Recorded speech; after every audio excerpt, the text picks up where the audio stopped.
BA द्वितीय वर्ष के रामनिवास महाविद्यालय के और कानपुर विश्वविद्यालय के सभी छात्रों को मेरा आशीर्वाद डॉक्टर त्रिपाठी सर चैनल पर यूट्यूब पर। और मैं बताने जा रहा हूँ, कल एक उनका पेपर हो रहा है 8:30 बजे से। उससे पहले मैं जल्दी उनको कुछ इम्पोर्टेंट पॉइंट्स बताना चाह रहा हूँ, जिसको इस वीडियो को सुन लें। और मैं इसके बहुत छोटे से वीडियोस दूंगा जल्दी, और छोटे 2-2, 3 मिनट के होंगे, तो आप उनको अपने हिसाब से तैयार करिए, जल्दी समझ लीजिए। किंडरगार्टन प्रणाली के बारे में अगर पूछा जाता है तो कैसा गार्टन? किंडर का। तो इसको फ्रोबेल को इसका क्या मानते हैं? जन्मदाता मानते हैं। तो अगर फ्रोबेल एक आदमी है और वो जन्मदाता बन जाए तो फिर किंडर हो ही जाएगा, किंडरगार्टन कह जाएगा। ठीक है, तो ऐसे याद कर लेना। और ये जो थे जर्मनी के थे। कहाँ के थे? जर्मनी के थे। और इसके अलावा 2 क्वेश्चन हो गए। तीसरे के लिए इनको आप लेंगे इम्पोर्टेंट चीज़ आती है इसमें, इसका मतलब क्या हुआ? Kinder plus garten. तो इसको किंडरगार्टन को 2 हिस्सों में तोड़ दिया है, किंडर प्लस गार्टन। किंडर का मतलब होता है बाल, गार्टन का मतलब होता है उद्यान। अगर आपसे पूछ जाए बाल उद्यान के बारे में किसने बताया, तो भी आप कहोगे फ्रेडरिक फ्रोबेल ने बताया। तो ये भी एक क्वेश्चन बन के आता है, ये भी एक इम्पोर्टेंट क्वेश्चन है।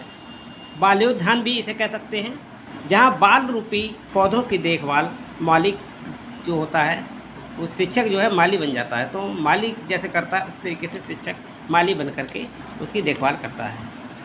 अब यहाँ पर एक बात और कह रहे हैं, विद्यालय कैसा होना चाहिए? तो फ्रोबेल की विधि में वो विद्यालय को बताना चाह रहे हैं कि इसमें आत्मक्रिया हो और खेल क्रिया हो। तो ये 2 बातें इन्होंने इसमें कही है कि, और इसके अंदर जो सिद्धांत दिए गए हैं, अब सिद्धांतों के पार्ट लेते हैं। इसके अंदर जो कुछ भी मटेरियल है वो यही है। एकता का सिद्धांत है, तो फ्रोबेल साहब कह रहे हैं एकता का, तो आप समझ लीजिए एकता के सिद्धांत की बात हो। तो आप विकास के सिद्धांत की बात हो, आत्मक्रिया का सिद्धांत, तो फ्रोबेल कहते हैं अपने आत्म की क्रिया करोगे आप। प्रिंसिपल ऑफ सेल्फ एक्टिविटी, भाई सेल्फ एक्टिविटी दिखाओगे तभी तो आप कुछ सीख पाओगे। खेल द्वारा शिक्षक, तो ये कह रहे हैं खेल के द्वारा भी आप शिक्षा प्राप्त कर सकते हैं, फ्रोबेल हैं। और स्वतंत्रता का सिद्धांत, फ्री होने का सिद्धांत, आप फ्री हैं। आप पढ़ाई करने के लिए आपको बंधन नहीं है, आप जब पढ़ने के लायक हो, अपने आप को फ्री समझें, तो आप उस वक्त पढ़ लीजिए, सीख लीजिए। सामाजिकता का सिद्धांत, तो ये इनके सिद्धांत थे। विकास की उन्होंने बालक की कितनी अवस्थाएं बताई? 5 बताई। फ्रोबेल के अनुसार विकास की कितनी अवस्थाएं बताई गई हैं? 5 बालक की।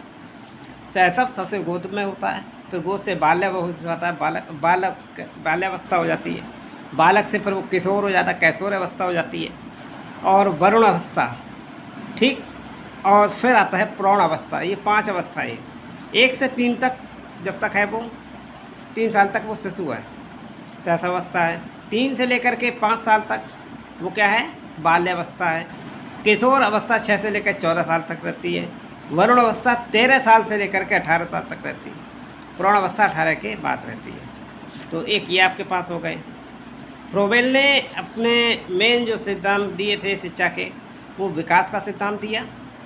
विकास किससे होता है? स्वतंत्रता से होता है। स्वतंत्रता का सिद्धांत दिया। आपके अंदर आत्मनियंत्रण जागृत हो जाए, आत्म का सिद्धांत, आत्मक्रिया का सिद्धांत, और सामाजिक सिद्धांत। बच्चों को सीखने की जो शिक्षण विधि उन्होंने दी थी, वो उसमें जो सामग्री प्रयोग करते थे, खेल को प्रयोग करते थे, एक गीत को प्रयोग करते थे, खेलो गाओ और उपहार पाओ, खेलो गाओ उपहार पाओ, और साथ में व्यापार का कार्य करो। ये थे इनके आपके फ्रोबेल साहब का योगदान। तो किंडरगार्टन का ये हो चुका है। इसके अलावा और इम्पोर्टेंट चीज़ मैं बताने जा रहा हूँ नंबर 2 पे। मैं इसे अपलोड कर रहा हूँ, तब उसके बाद दूसरा वीडियो देता हूँ।